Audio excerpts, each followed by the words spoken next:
အမျိုးသမီးတယောက်ဟာသူမရဲ့ခင်မုန်းအစားထောင်ဝင်ခံပေးခဲ့ပါတယ်။9 နှစ်ကြာပြီးနောက်ထောင်ကလွတ်လာတဲ့အခါမှာတော့ကိုဝင်လေးလက်ရှိနေတဲ့သူမရဲ့ညီမလေးဟာကိုတက်တည်သွားပြီဆိုတဲ့သတင်းဆိုးကိုကြားလိုက်ရပါတယ်။အပြင်းထန်စိတ်ထိခိုက်သွားတဲ့အတွက်တွေးအံပြီးလဲကျသွားခဲ့ရကဆေးရုံရောက်မှတတိယလာခဲ့ပါတယ်။ဆရာဝန်ကသူမမှာပျောက်ကင်းအောင်ကုသလို့မရတဲ့ယောဂရှိနေပြီးအသက်ရှင်ဖို့3 လပဲလိုတော့ကြောင်းပြောလိုက်ပါတယ်။ဒါနဲ့သူမဟာမတည်ခင်မှာညီမဖြစ်သူတည်ဆုံးရတဲ့နောက်ွယ်ကအမှန်တရားကိုဖော်ထုတ်ဖို့နဲ့ဒုက္ခပေးခဲ့သူတွေကိုလက်စားချေဖို့ဆုံးဖြတ်လိုက်ပါတော့တယ်။ညီမဖြစ်သူရဲ့ဇာပနာကိုတွားတဲ့အခါမှာတော့သူမအရင်ကကူညီဆောက်ရှောက်ပေးခဲ့မှုတဲ့မိန်းကလေးတစ်ယောက်ဟာသူမညီမကိုအမြဲဒုက္ခပေးခဲ့တယ်လို့သူမညီမရဲ့ခင်မုန်းနဲ့ပါဖောက်ပြန်နေကြောင်းသိလိုက်ရပါတယ်။ဒေါသထွက်သွားတဲ့သူမဟာလူတွေအများကြီးနဲ့ဇာပနာအခမ်းအနားကိုရောက်သွားခဲ့ပါတယ်။သူမကိုမြင်လိုက်ရတဲ့ခင်မုန်းဖြစ်သူဟာအံ့ဩသွားပေမဲ့ဇနီးကိုစိုးရိမ်တာမျိုးမဟုတ်ပဲညီမဖြစ်သူတည်ဆုံမှုကြောင့်ကုမ္ပဏီရှယ်ယာဈေးတွေကျမှာကိုပဲပူပန်နေပါတယ်။ဒါကိုသိလိုက်တဲ့အမျိုးသမီးကခင်မုန်းဖြစ်သူကိုပါရိုက်ပြီးအဆောင်တွေကိုဖမ်းခေါ်သွားခိုင်းလိုက်ပါတယ်။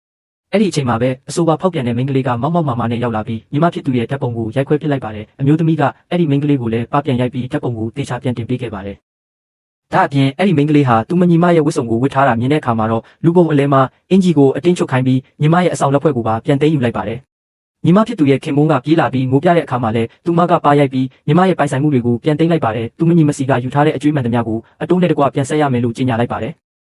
ထောင်ထဲမှာနေခဲ့ရတဲ့9 နှစ်အတွင်းမှာသူမဟာအင်အားကြီးတဲ့အဆက်အသွယ်တွေတိစောက်ခဲ့ပြီးလူငယ်တော်တော်များများကိုလုပ်ငန်းရှင်ကြီးတွေဖြစ်အောင်မြေတောင်မြောက်ပေးခဲ့တာကိုဘယ်သူမှမသိကြပါဘူး။သူမဟာညီမရဲ့အယိုးပြကိုယူပြီးအိမ်ပြန်လာတဲ့အခါအိမ်ထဲကပစ္စည်းတွေကိုရိုက်ခွဲပစ်ပါတယ်။ညီမဖြစ်သူရဲ့ခင်မုန်းကရောက်လာပြီးတားဆီးပေမဲ့သူမကဂရုမစိုက်ပါဘူး။ဖောက်ပြန်တဲ့မိန်းကလေးကလည်းဘေးကနေလှောင်ပြောင်နေတော့အဲ့ဒီမိန်းကလေးမှာကိုဝင်ရှိနေတာကိုသိလိုက်ရပါတယ်။ဒါကြောင့်သူမညီမခံစားခဲ့ရတဲ့နာကျင်မှုမျိုးအဲ့ဒီမိန်းကလေးကိုပြန်ပေးဖို့သူမဆုံးဖြတ်လိုက်ပါတယ်။နောက်တစ်နေ့မှာတော့သူမရဲ့ခင်မုန်းဖြစ်သူကစာပနာကိုပျော်ပွဲရှင်ပွဲတစ်ပွဲပြုလုပ်လိုက်ပါတယ်။